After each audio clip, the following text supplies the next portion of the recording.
And we've got a great episode for you tonight. We'll be talking about Hofstra Baseball, the men's and women's soccer teams, and giving you a preview of the MLB. Also, we've got some special packages airing later tonight, featuring a couple of our anchors. So don't go anywhere, Hofstra fans, because Sports Beat starts right now.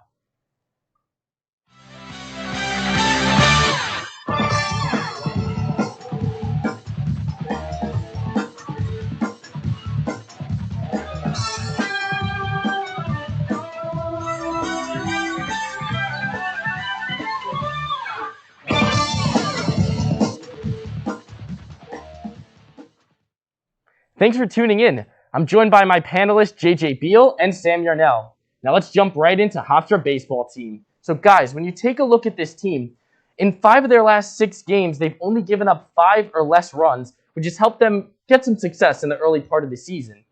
But I feel like sometimes when people think about the sport of baseball, they focus so much on the offensive weapons that a team has and how good their lineup is.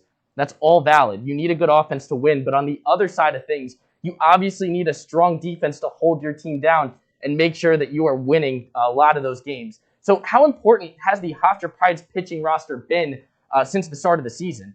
Well, Lewis, you look at this Hofstra Pride pitching rotation, and it really comes down to their big 3 in Jack Jett, Jimmy Joyce, and Ryan Root. Jack Jett has been a stud this season, a .47 ERA, a .88 whip across 3 starts. He's got 19 strikeouts and 19.1 innings pitched. So he's averaging about the same as he did in 2019 when he had 42 strikeouts and 45.2 innings pitched. It's been great from Jack Jett, and Jimmy Joyce has been their real innings eater this year. He leads the team with 19.2 innings pitched. His command's been really good. He struck out 14 hitters, only walked 4. We saw in that complete game loss he had against Villanova, the only way that Villanova was able to score was off of 2 sacrifice flies, a ground out. So Jimmy Joyce is good about not letting up that big hit. He just has to work on not letting opposing hitters string together those small hits. And you talk about the big 3, but you really want to see their whole staff. Their whole staff has a 3.10 ERA combined through the first 8 games, and that makes the offense's job so much easier because it takes all the stress off them. You know the pitching staff is going to show up, so you don't really have to do much that day. The bare minimum most of the time is going to get it done for this offense. Yeah, so we've definitely liked what we've seen from the pitching rotation and the entire pitching staff for this Hofstra team. But on the other side of that argument, you can't deny how important a strong offense is. So I want to ask you guys, who on this Hofstra roster do you think is the best offensive player that they have? It's got to be Austin Gauthier. He's the only qualified hitter with an average above 280, and his is 440. His OPS is sitting at 1601 right now. That's almost double Rob Weishire's, who's in second place. He leads the team in runs, hits, doubles, triples, home runs, total bases, and walks. Austin Gauthier's been seeing the ball really big at the plate this year. Yeah, it looks like he's seeing a beach ball out there, so that's absolutely something that's key to this Hofstra offense going forward. But somebody that I'm looking at, kind of a lower key player, redshirt freshman Luke Napolitano. He has been absolutely crushing it all year. 7 RBIs against LaSalle. 7 RBIs. And once he gets the opportunity, he's going to prove to be huge, not only in Hofstra's success this year, but going forward as well. Those 2 players have been so key for this Hofstra team. Like you mentioned, Austin Gauthier is a senior, so a leader for this team. You know, this team has hit 3 home runs in total, and 2 of them have come off his bat. So he's been an electric star. Like you said, the freshman on that team has been great as well. The Pride is going into a 4-game set against Sacred Heart. So what does the team need to do to make sure that they're successful? I think they've really got to get the role players involved. They've got to get that production around Gauthier that we were just talking about. You look at guys like Alex Sika, Anthony D'Onofrio. These are guys who can definitely step it up at the plate, and if they do, it would be huge for the Pride. On defense, they've got to keep doing what they're doing. Their big 3 can definitely handle this Sacred Heart lineup. I think that they've just got to get the offense clicking a little bit more. It's all about warming up those bats. As we move into spring, you know, the offense is tough in the Northeast. You have these colds. February's cold. March is cold. It's starting to warm up a little bit, and it's time to warm up those bats. Get the offense going, move runners over, and play good, solid offensive baseball. And something to keep in mind about this Pride team is that they haven't played a home game yet this season.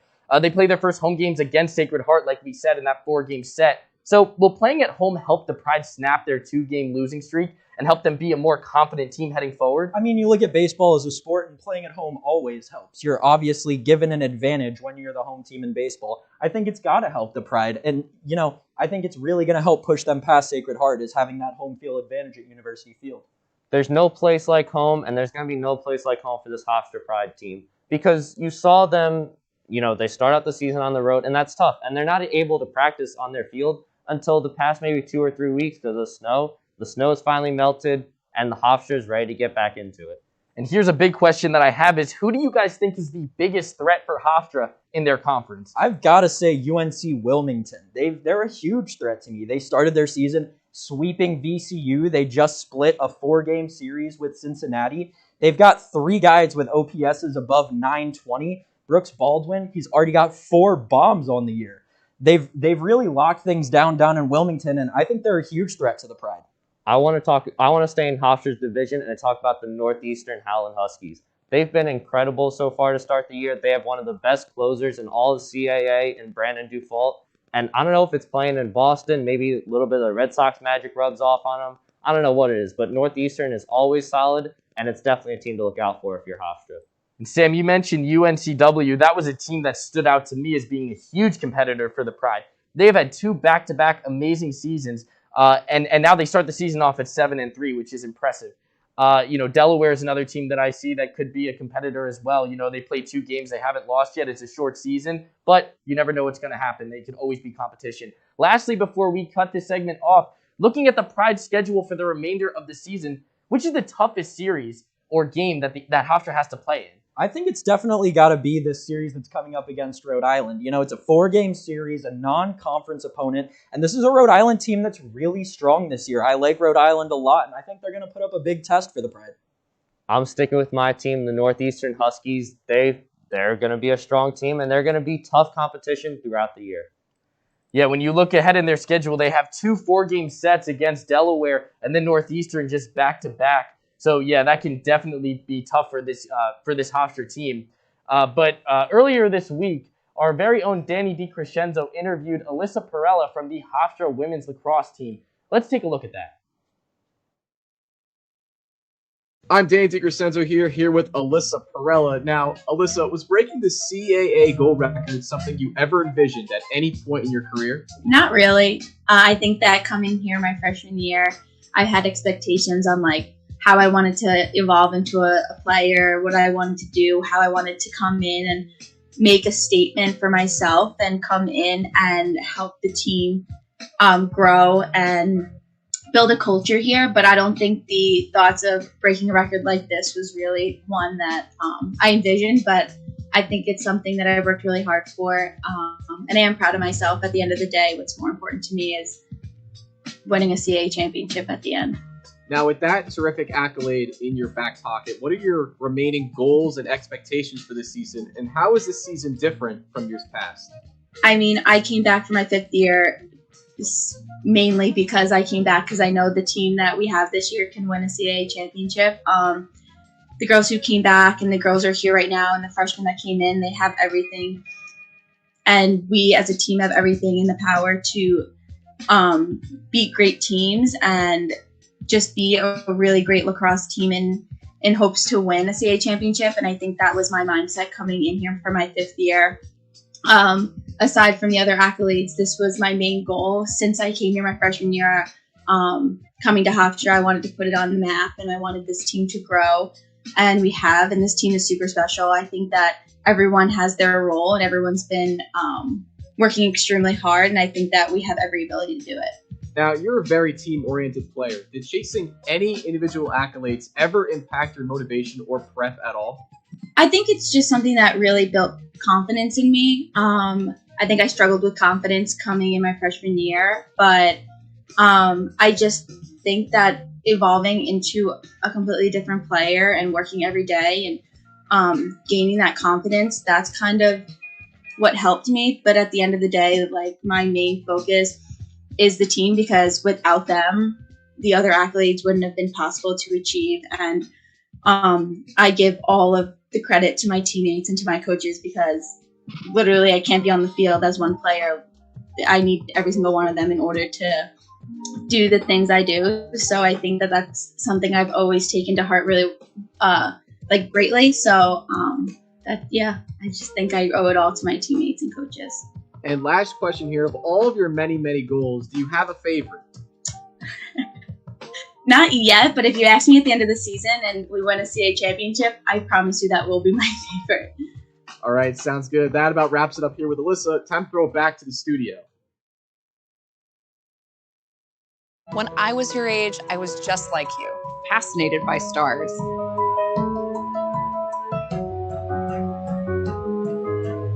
Wow. But now I get to search for life in the universe. And who knows, maybe life is looking for us too. So we're like aliens to them? Yeah. Does anyone want to be a scientist now? I do. Awesome. We need more girls in STEM. Maybe we can find aliens. Welcome back, Hofstra fans. Let's move on to the Hofstra men's and women's soccer teams. So guys, let's start off with the women's team that we have here. This team has started off at a perfect 3-0 record for the season, but I gotta ask you guys, is anyone really surprised by this? No, not at all. They've been playing really well in every aspect of their game. They've had good play in the attacking third with Lucy Porter and Sabrina Bryan. They've done really well in the defensive third, and their midfield is strong as usual. Like Sam said, they've dominated all thirds of the midfield, and you just like to see it because sometimes you get off to a slow start, but they don't have any cobwebs, and they've taken care of business so far.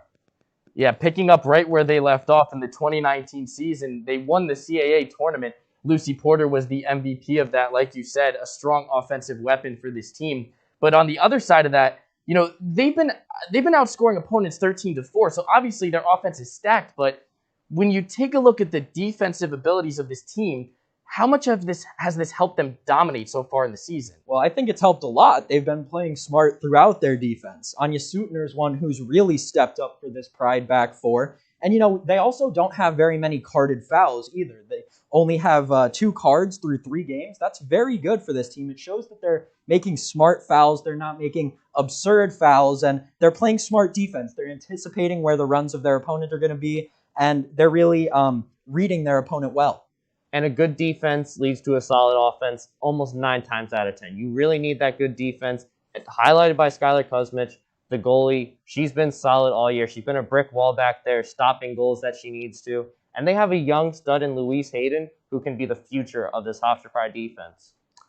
And they say that, you know, defense wins games, and that's very true. I love that saying, but you can't deny the offensive weapons that this team has. We mentioned Lucy Porter, Sabrina Bryan, both the 2 stars of this team, the 2 leaders, big offensive weapons. But what do you guys predict out of both of these superstars for the remainder of the season? I think Lucy Porter is going to be the most efficient scorer on this Hofstra team, and I think Sabrina Bryan is going to lead the team in assists. And right now we see Lucy Porter leading the CAA in goals and goals per game, and Sabrina Bryan leading the CAA in assists per game, and them being tied at points per game. So I think that it's going to be an incredible season from these two. I think this is the year they're really going to click the most and put up some record-setting numbers. It almost seems like Sabrina Bryan and Lucy Porter are the Jordan and Pippen of Hofstra women's soccer. They are just incredible. Their chemistry is incredible. You see it when they're out on the field, how well they play off of each other, and it's just great to see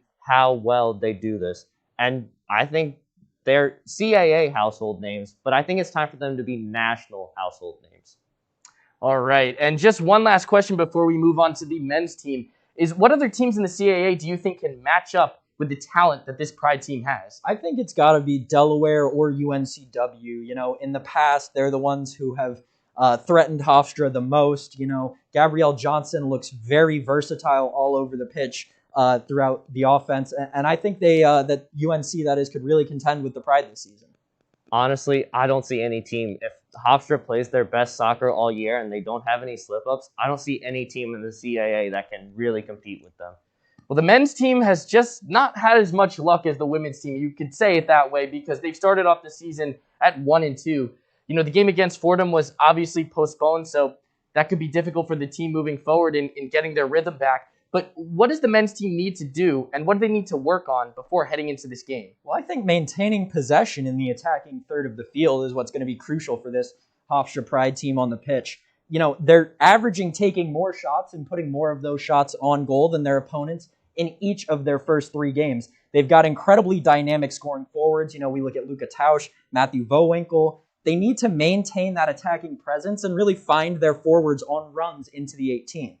You talk about pucks on net in hockey.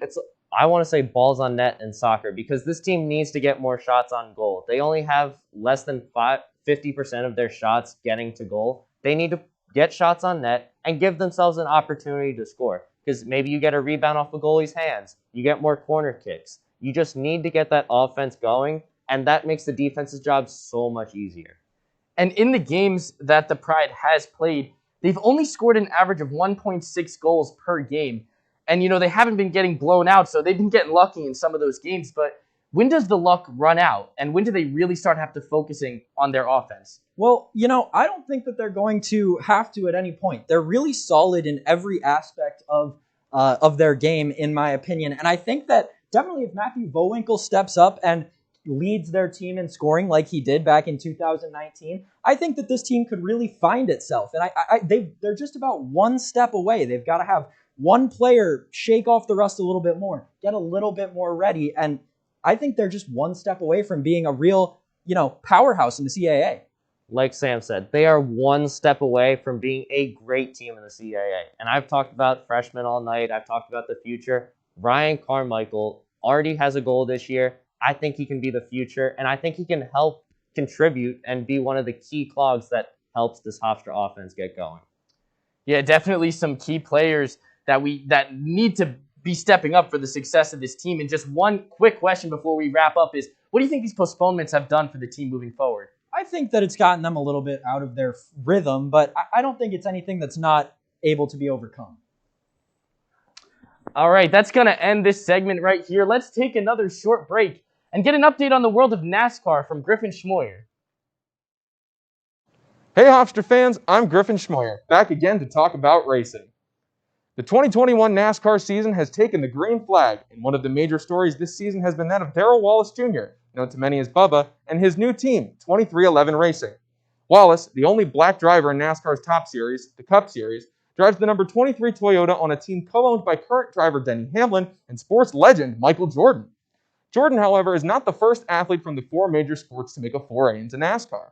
Very recently, in fact, New Orleans Saints running back Alvin Kamara has taken an interest in NASCAR and helped to sponsor Xfinity Series driver Ryan Vargas earlier this year with his juice bar, the Big Squeezy, at the Daytona Road Course. Fellow NFL running back Antonio Williams of the Buffalo Bills has also invested in the career of Xfinity driver Joe Graff Jr. Cleveland Cavaliers legendary center Brad Doherty, who is currently a NASCAR analyst on NBC, also co-owns a team called JTG Doherty Racing, who currently field the number 47 and 37 cars for Ricky Stenhouse Jr. and Ryan Preece. The team has seen a small amount of success, but have maintained strong form at the top level since joining full-time in 2009.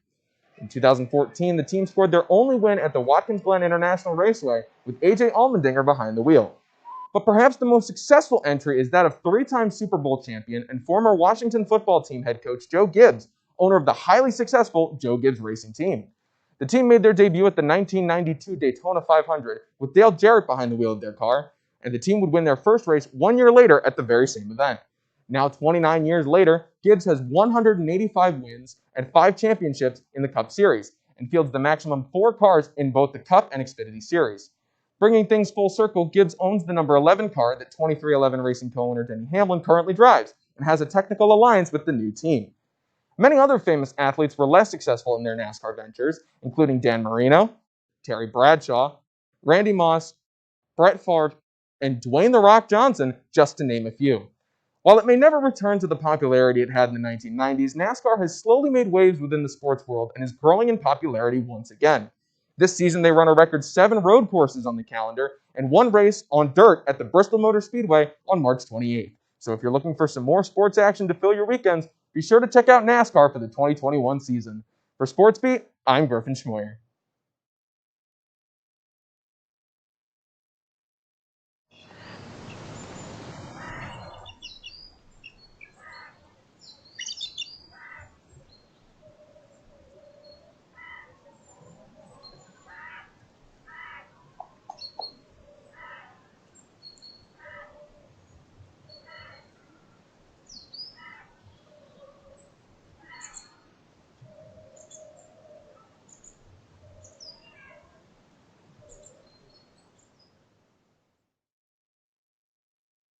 litter box. Your son wants to get a cat, I'll really take care of it. but you're allergic.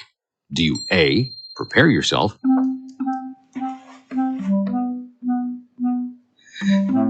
B, make the best of it, C² = 25. Good job! or C, find a loophole? When it comes to parenting, there are no perfect answers, but that's okay, because you don't have to be perfect to be a perfect parent. Teens in foster care will love you just the same. We are back. Now, it wouldn't be right to host tonight's show without discussing the MLB preseason. So, taking a look at the season right here, it's supposed to start off on April 1st, but it's obviously subject to change due to the COVID-19 pandemic. So, how important is it for the players and fans to make sure that this season starts on time? I think it depends on the player. I think it depends on the player and the team and the situation, because you have some guys like Trevor Bauer last year who are really able to take advantage of a short season with weird road trips, and he was able to exploit his ERA and have an incredibly low ERA because of that small amount of starts that he had to, the small amount of games he had to start. So I think that for those kind of players, it'll be good, but for the kind of players that are like Josh Bell, where those weird road trips really mess you up, get you out of your rhythm, drive your numbers down after they had been progressing for a long time, I think that those players are going to be a little more upset. So I think it really depends on the situation for how many games there will be in the season. For a fan's perspective, you absolutely want to see baseball back. You need to have baseball back. I know my summer nights weren't the same because there was no baseball going on. You need to have that consistent 162-game season as long as it's safe for the players and the fans. But you want to have baseball back consistently from night to night. You're right. Fans are just itching to see their favorite teams get back on the field, but something really cool about this season is that fans are going to be in attendance. It really looks like it. As of right now, for most clubs, fans are able to attend in limited capacity, or even some teams are allowing full capacity, like the Texas Rangers just announced, as long as the fans are wearing masks. So how does making this change and having fans in the stands again change the entire dynamic of this season?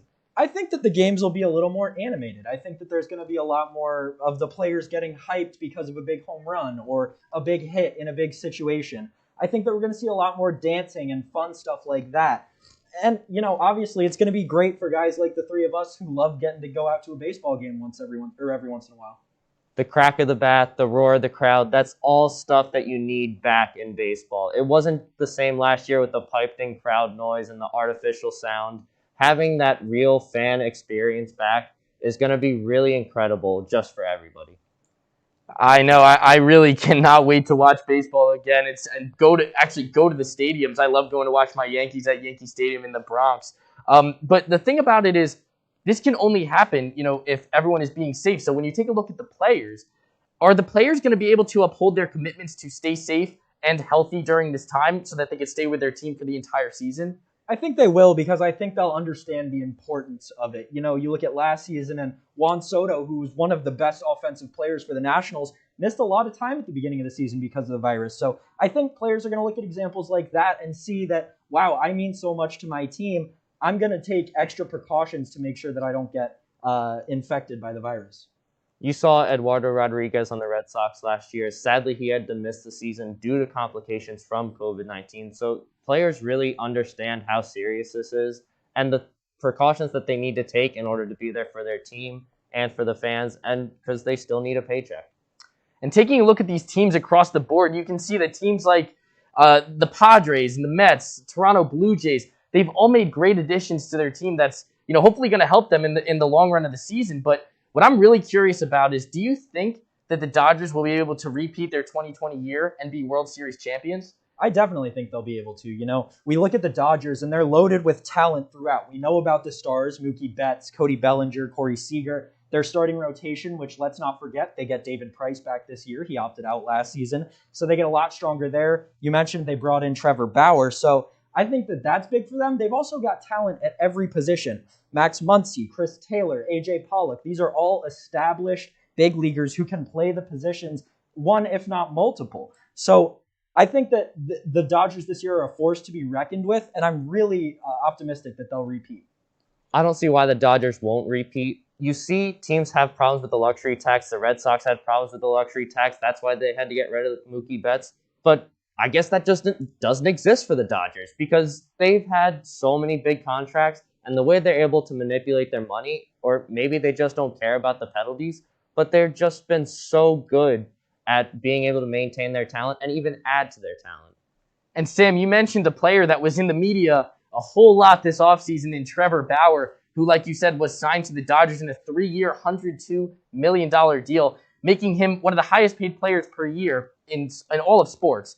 So with the bar constantly being raised in regards to player salaries, what does this mean for the future of the sport? Well, I think that we have to look at baseball contracts as a whole when talking about the Trevor Bauer contract, because as I said before, I really think that Bauer was able to take advantage of the short season and kind of skew his numbers to get a better contract. But when you look at other contracts in the MLB, Tatis, Bryce Harper's recent big contract even, the guys who are getting the most money are the youngest ones with the highest ceilings. It really pays to be young in Major League Baseball today. So I think that that's what is going to grow the game the most, is those young 19, 20-year-old guys who have incredibly high ceilings. They're the ones who Major League owners seem willing to give hundreds of millions of dollars to.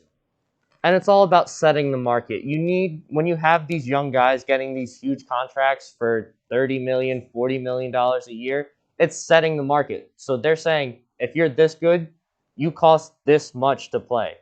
And players are going to get the most out of their money. So it's up to the owners and GMs. If they don't want to pay players that much, then they're not. But they're probably going to because they need that talent, and that's just how much talent costs in the MLB. And we mentioned the Padres, and like you said, the Tatis contract. Do you think that they are up to par with the Dodgers at this point?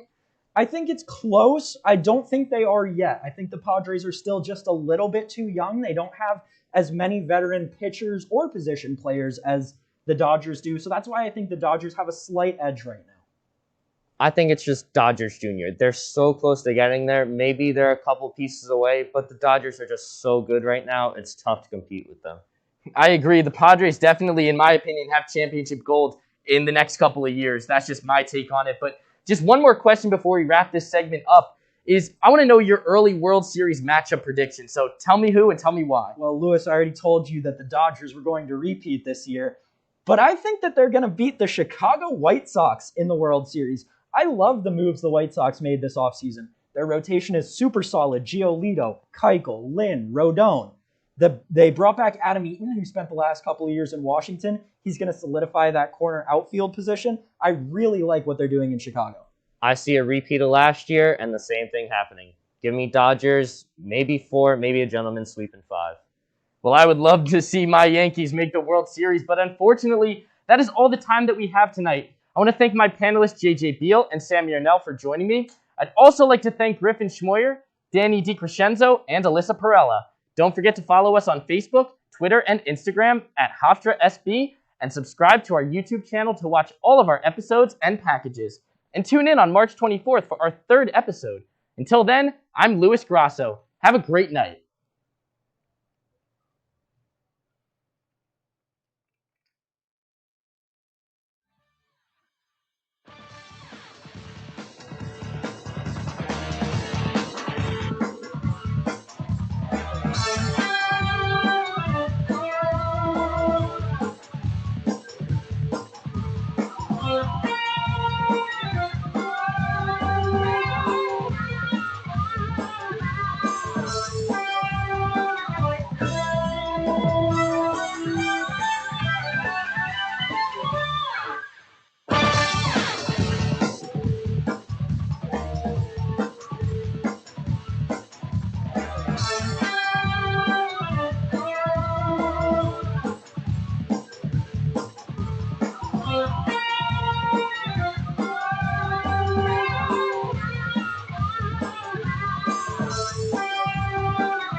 Bye.